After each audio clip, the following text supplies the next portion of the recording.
días. Muchas gracias, Emma, Rodrigo, por la invitación. Un honor estar acá. Gracias a todos, a los que están presentes y a los que están conectados. El stent, válvulas y más allá. ¿Hasta dónde intervenir en el adulto mayor? ¿Cuál es la magnitud del problema? Natalia ya lo ha dejado muy claro y Rodrigo al inicio mostró el problema demográfico que tenemos, una población que envejece, que pronto tendremos un 21% de los pacientes, de las personas tendrán más de 65 años, un 4 o 5% de las personas tienen más de 80 años. Por otro lado, la mortalidad cardiovascular en esta franja etaria, datos del Ministerio de Salud Pública, es la principal causa de muerte, más que la oncológica. En las décadas anteriores, las causas oncológicas son las principales. Aquí es mucho más probable que un anciano se muera de causa cardiovascular que de una patología oncológica. Y por otro lado, tenemos el desarrollo imponente desde el punto de vista farmacológico, técnicas, intervencionistas, quirúrgicas, que nos ofrece un arsenal terapéutico que hasta hace poco era impensable, que algunos pacientes eran absolutamente intratables. Hoy en día podemos ofrecerle herramientas con mucho menos invasividad, con mucho menos riesgos, y eso nos plantea un gran desafío. Podemos equivocarnos en dos sentidos antagónicos. Podemos equivocarnos por un tratamiento subóptimo. Los ancianos tienen el doble de probabilidades de no recibir un tratamiento adecuado e indicado que el paciente joven. Y por otro lado podemos caer en lo que se llama futilidad terapéutica. ¿Qué es la futilidad? La futilidad terapéutica de un procedimiento, de una estrategia, es, aún siendo exitoso la estrategia, el beneficio, en el mejor de los casos, cuando el beneficio en los mejores casos es marginal y conllevando todos los riesgos que tiene ese procedimiento y los costos que tiene ese procedimiento.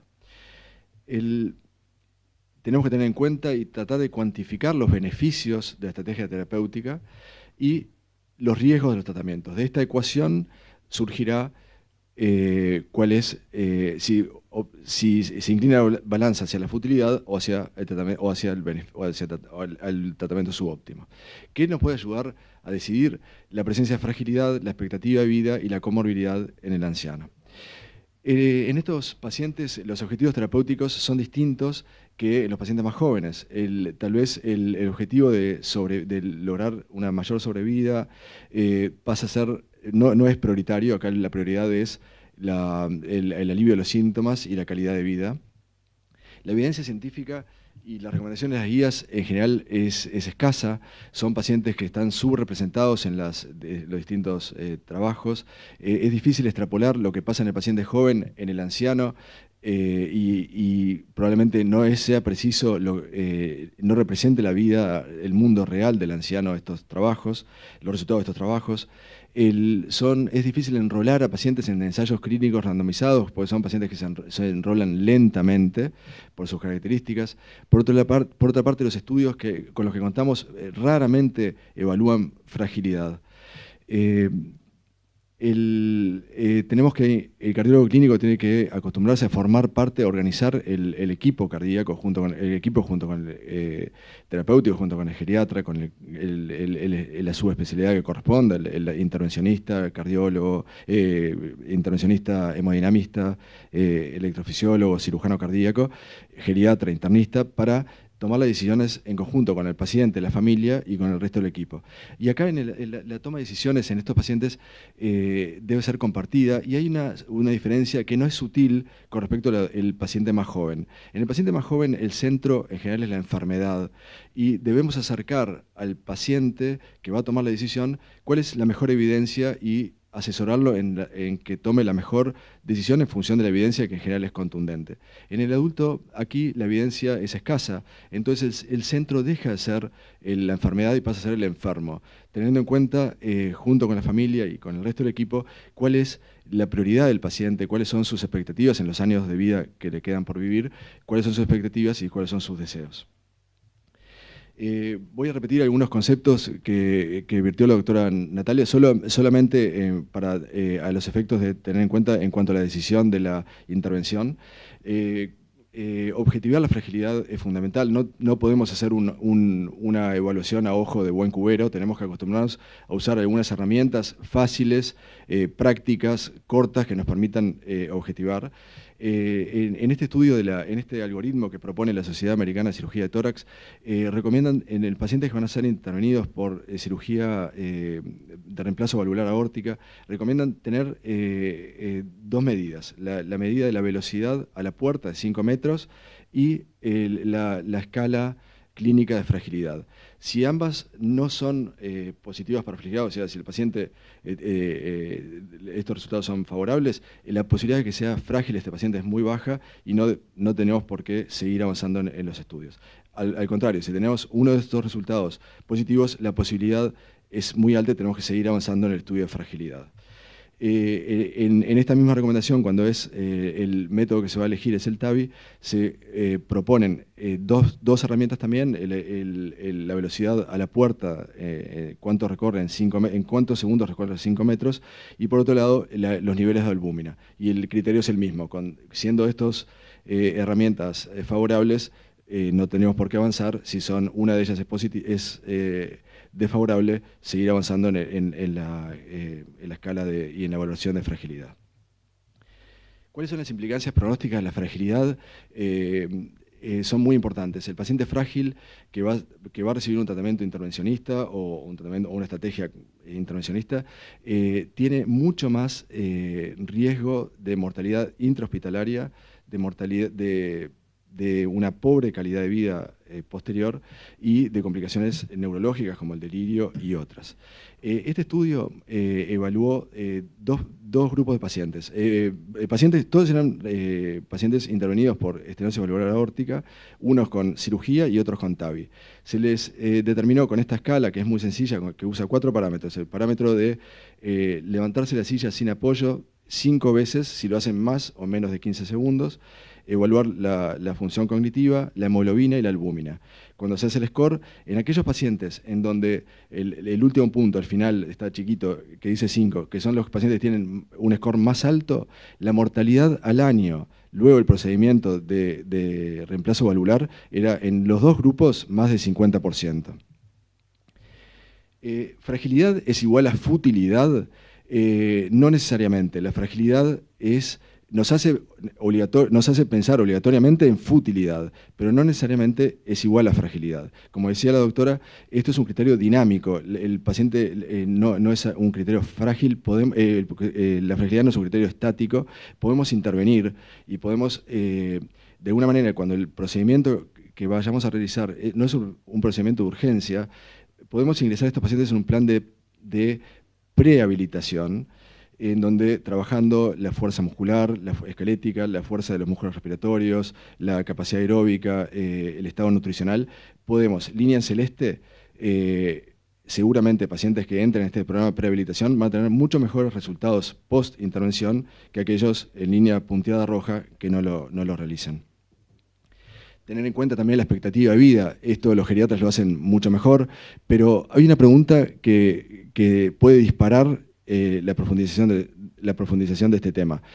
¿Les sorprendería que este paciente se hubiera muerto al año? Eso en cuanto a la expectativa de vida. Y por otro lado, el concepto de comorbilidades competitivas. Estos pacientes que estamos definiendo, ancianos, frágiles, una estrategia probablemente intervencionista o no, son pacientes que además asocian otras comorbilidades que compiten en la mortalidad con aquella con la cual estamos tratando. Vamos a repasar algunas de las situaciones clínicas más frecuentes en el anciano y las guías y las recomendaciones y las evidencias que hay al respecto en el anciano frágil.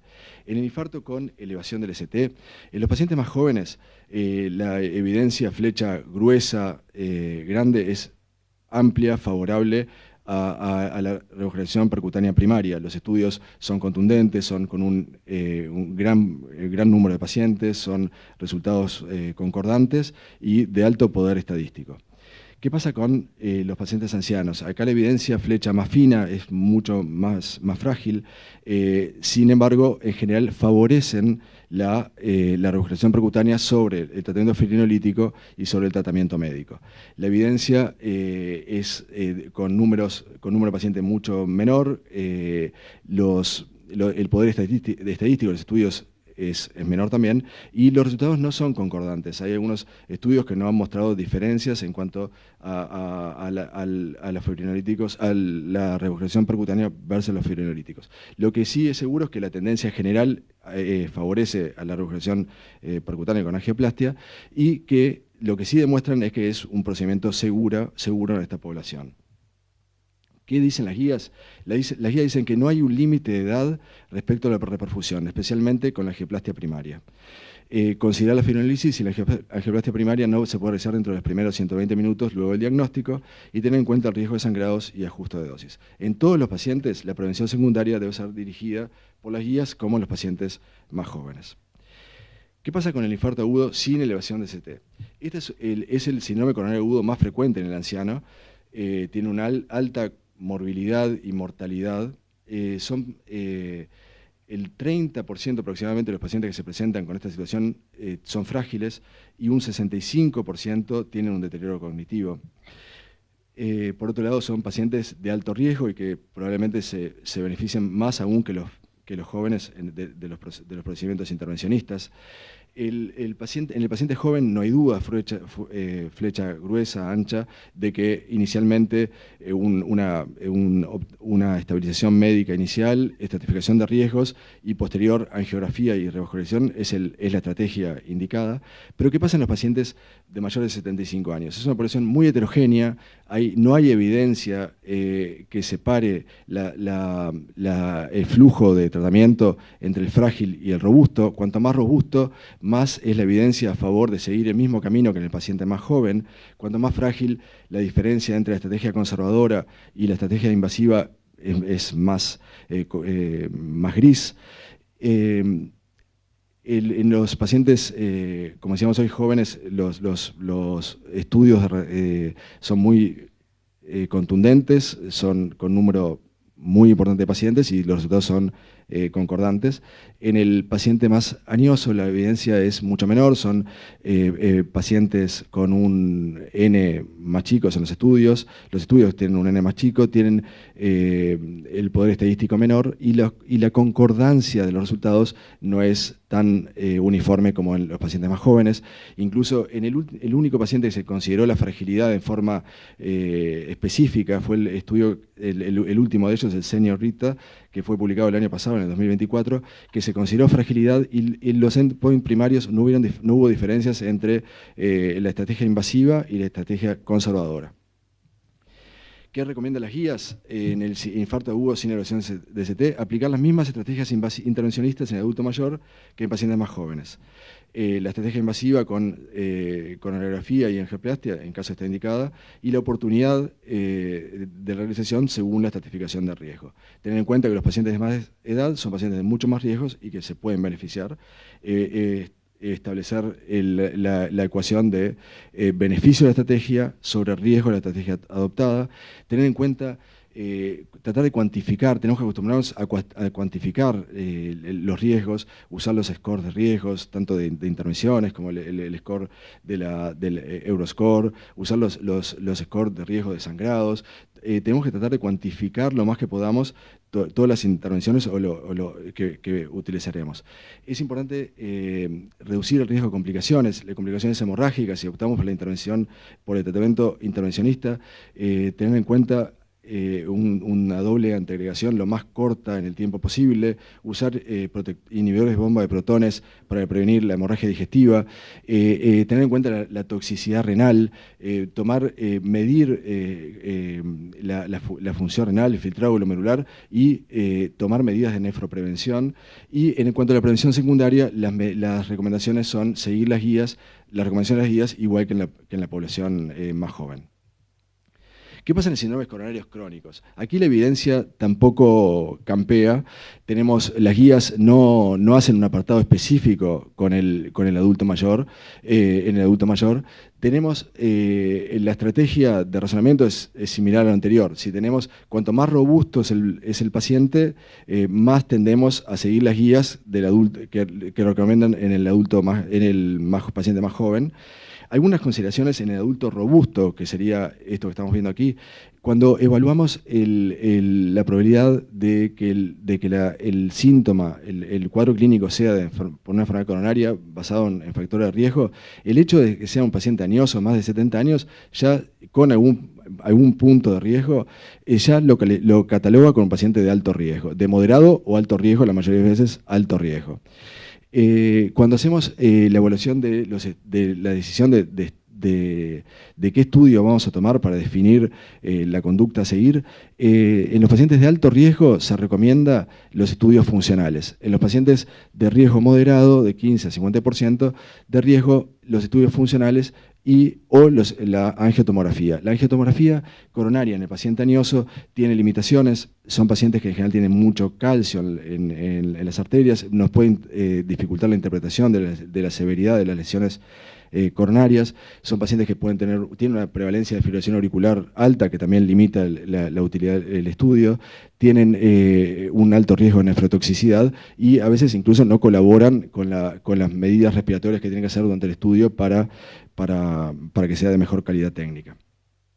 Una vez que decidimos si hacemos tratamiento de revascularización o tratamiento médico, si vamos por la revascularización, tener en cuenta que los pacientes añosos no siempre tenemos que tener el objetivo ambicioso de lograr una revascularización completa. Muchas veces podemos, guiados por priorizar los síntomas, no tanto los beneficios pronósticos, y tener en cuenta que la revascularización parcial muchas veces es de utilidad y puede ser considerada. ¿Qué pasa con los pacientes en el síndrome coronario crónico, los pacientes ancianos, en el anciano frágil?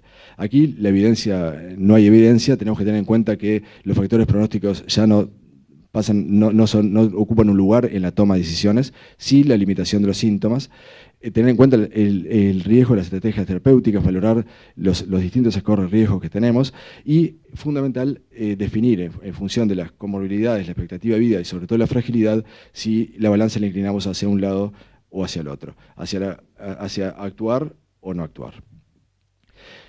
Y siempre la toma de decisiones compartidas en junto con el paciente, con la familia, con el resto del equipo que interviene y teniendo en cuenta las expectativas de vida y los deseos del paciente, ¿no? ¿Qué pasa con la estenosis valvular aórtica severa en el anciano? Es altamente prevalente, un 10% de los ancianos de más de 80 años tienen estenosis valvular aórtica severa.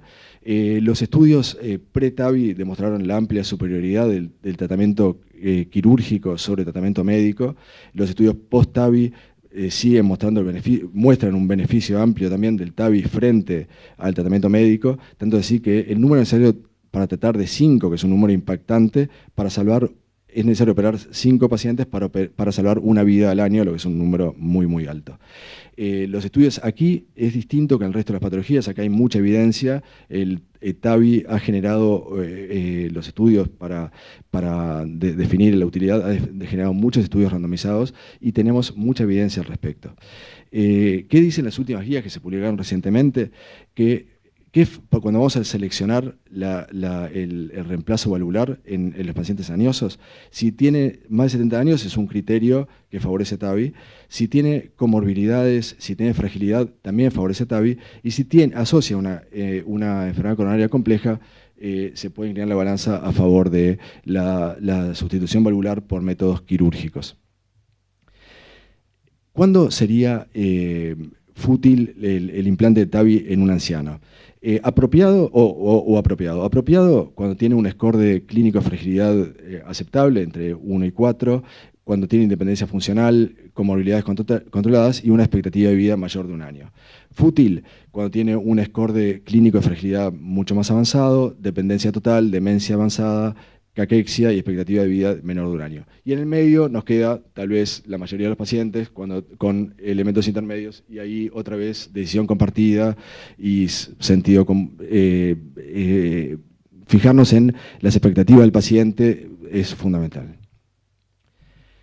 Pasamos ahora a la prevención de muerte súbita en el anciano.